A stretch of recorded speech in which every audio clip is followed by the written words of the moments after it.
आज हमारे साथ गपशप विद कार्तिक के जो मेहमान हैं, उनके बारे में क्या कहूँ, सुपरस्टार, फिलैंथ्रोपिस्ट या फिर ये कहूँ कि इनका नाम सुनते ही लोगों के चेहरों पर उम्मीद की मुस्कान आ जाती है। लोग इन्हें कलयुग का फरिश्ता कहते हैं, ऊपर वाले का भेजा हुआ दूत कहते हैं और कुछ लोग कहते हैं कि इनमें ऊपर वाले की झलक दिखती है क्योंकि इन्होंने कइयों की ज़िंदगियाँ बचाई हैं।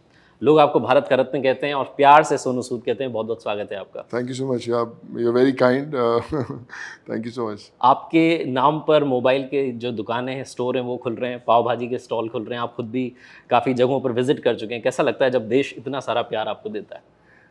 अच्छा लगता है मुझे। तो वो समय याद आता है जब लोग बोलते थे यार सोनू तो एकदम घर का नाम होता है, ये कोई और पक्का नाम रखना पड़ेगा। तो उस समय सोच रहे थे कोई आर्यमन, आर्यन ऐसे टाइप के नाम से उस समय बड़े फैशन में थे, तो सोचा कि ऐसा रखा जाए। बट फिर लगा कि सोनू यहाँ पर लेकर आ गया है जो नाम है, तो शायद आगे भी ले जाएगा। तो आई थिंक नाउ जब ये लोग ऐसे प्यार दिखाते हैं अपने बच्चों के नाम रख के या फिर अपनी दुकानों के नाम रख के या बिजनेस के कारोबार के नाम रख के, तो लगता है शायद माँ बाप ने नाम सही रखा था। सोनू सूद मतलब एक नाम भी अब जो है ना, वो जो आपसे कहते थे कि पक्का नाम रखना पड़ेगा, यही पक्का नाम है। एक चीज़ मैं आपसे जानना चाहता हूँ, आपके पेरेंट्स जो हैं, उनकी भी ये फ़ितरत रही कि जी। लोगों की मदद की जाए। मैंने आपकी पूरी कहानी को पढ़ा है और कौन-से गुण आपने अपने माता-पिता से सीखे और उनको आप इम्प्लीमेंट करते चले जा रहे हैं?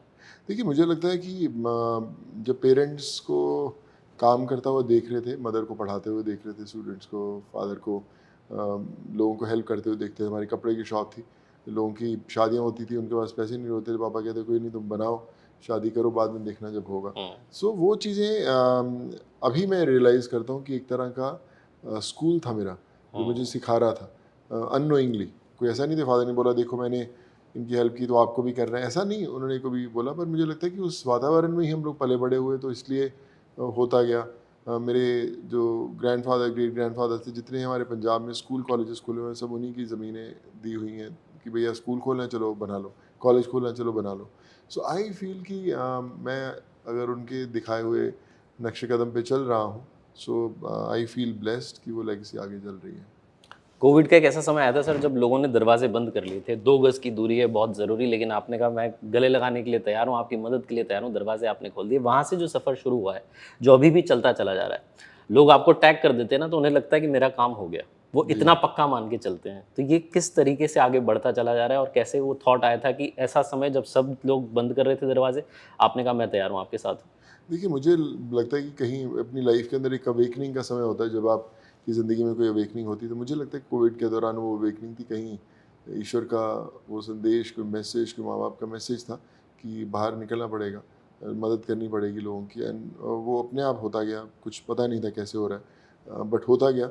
जो लोगों की उम्मीद बनी थी, जो विश्वास बना था, उस पे खड़े रहना बड़ा इम्पोर्टेंट था, क्योंकि बोलते हैं कि जब लोग आपसे उम्मीद लगाकर इतने दूर-दूर से आते हैं उस समय, और आज भी, आज की तारीख में भी देश भर से लोग घर के बाहर हर रोज़ आते हैं।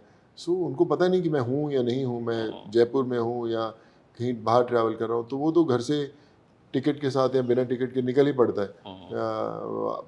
पहुँच जाता है और फिर मैं कई बार फ़ोन पे उनसे बात करता हूँ।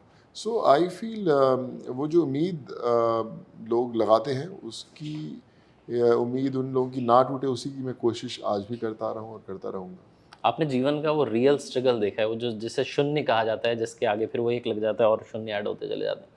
एक मैं किस्सा आपका पढ़ रहा था कि आपकी माताजी ने कहा कि बेटा जब सक्सेसफुल हो जाओ तो कार में लेने आना, जी, और आप वो पहली कार में उनको रिसीव करने गए थे, जी। उसको आप बताना चाहेंगे थोड़ा? या मेरे मदर, मैं तो मेरे पेरेंट्स वेल ऑफ थे। उन्होंने बोला था कि अपना घर वगैरह ले, तू काहे को स्ट्रगल कर रहा था। मैं बोला नहीं, मैं अपने लेवल पे करना चाहूँगा, अपनी हुँ, खुद का घर, खुद की गाड़ी। हुँ, क्योंकि उन्होंने बोला कि जब गाड़ी खरीदेगा तो हुँ, मैं लेने आना एकदम, और बड़ा अच्छा लगेगा। तो या उस समय मुझे याद है कि मैंने सेकंड हैंड ज़ेन गाड़ी खरीदी थी, हुँ, मारुति ज़ेन थी। हुँ। तो वो उससे मैं लेने गया था उनको, और उनके लिए तो मुझे लगता है ज़िंदगी की सबसे इम्पोर्टेंट और सबसे कीमती कार थी, जब मैं लेने गया, और बड़ा अच्छा लगा। और आज जब सब कुछ है, पेरेंट्स नहीं हैं, तो कहीं न कहीं महसूस ज़रूर होता है कि आज उनको होना चाहिए था। आपकी लाइफ में सर स्ट्रगल भी रहा, सक्सेस भी जी। रही, अपनों को खोना भी रहा, लोगों की मदद करना भी रहा, बहुत सारे फैक्टर्स रहे। आप अपनी लाइफ को सम अप करते हुए क्या देखते हैं और क्या आपको सीख मिलती है जो आप लोगों को शेयर करते हैं अपनी लाइफ से? देखिए, मुझे लगता है कि खुद के लिए हम सब लोग मेहनत करते आए हैं, करते रहेंगे और कर भी रहे हैं। हुँ, बट जब हम दूसरों के लिए काम करना शुरू करते हैं, दूसरों की ज़िंदगी बदलने की कोशिश करते हैं, तब वो ज़िंदगी का जो सही मायने निकलते हैं। मैं हमेशा मैं जो भी मेरे साथ ज़िंदगी में अच्छा होता गया, जब मैं लोगों की मदद कर रहा था, सो मैंने एक लाइन लिखी थी, मुझे याद है, कि जो मैं आप सब लोगों से शेयर करता हूँ कि आप अपनी ज़िंदगी की कलम में दुआओं की स्याही डाल लीजिए, फिर देखिए आपका नाम पन्नों पर नहीं आसमान पर लिखा जाएगा। क्या बात है, क्या बात है! वाह! जी, ये तो तो किसी ने बड़े कमाल की बात कही कह दी। आपने अपनी कहानियों की शुरुआत में कहता हूँ, मुंबई में जब आप थे और जब वो स्ट्रगल का दौर चल रहा था, उसके बारे में कोई किस्सा आप शेयर करना चाहते हैं लोगों से जो उनको इंस्पायर करे आगे बढ़ने के लिए? क्योंकि आपने जैसा बताया कि पेरेंट्स ने कहा था कि जी। आप तो और भी कुछ कर सकते थे बट आपने अपना रास्ता चुन के उस पे चलना था। देखिए मुझे लगता है कि कोई भी इंसान खासकर इस कॉम्पिटिटिव वर्ल्ड के अंदर जब चाहे वो एक्टिंग हो कोई भी लाइन आप चुनते हैं तो आजकल कंपटीशन बहुत ज़्यादा है और अगर आपके अंदर फोकस है और डिटर्मिनेशन और पेशेंस है तो आप ज़रूर सर्वाइव कर जाएंगे। तो आई थिंक मैं हर सबसे यही कहना चाहूँगा, पेशेंस रखिए और फिर इंतज़ार कीजिए, फिर देखिए कैसे ज़िंदगी बदलती है। लोगों का थोड़ा-सा नाम हो जाता है तो बहुत जो जी। है एटीट्यूड वाली दुनिया में चले जाते हैं। आप आज भी उतने ही विनम्र हैं। इसके पीछे का लास्ट में जाते-जाते क्या सीक्रेट आप बताना चाहते हैं? पता नहीं, मुझे लगता है कि अगर समय की हवाओं ने आपको बदल दिया तो फिर आप इंसान कहाँ थे। सो मुझे हुँ, लगता है कि वो अपनी रियल सेल्फ कभी खोनी नहीं चाहिए। जब हुँ। तक आप अपने रियल सेल्फ से जुड़े रहेंगे तब तक आप खुद के लिए जीवित रहेंगे। और जिस दिन आपका छूट गया तो फिर तो आप चलते फिरते एक पुतले ही हैं जो घूम रहे हैं। क्या बात है! मैं कहता हूँ कि हर बार इतनी नहीं महका करते, शख्सियत भी महका जाती है। Thank you so much thank you so much my भाई। फ़िल्म से बात करने के लिए और हम लगातार कहते हैं चलो अच्छा सुनते हैं, सो अच्छा सुनाने के लिए। Thank you so much. Thank you so much भाई, गॉड ब्लेस यू।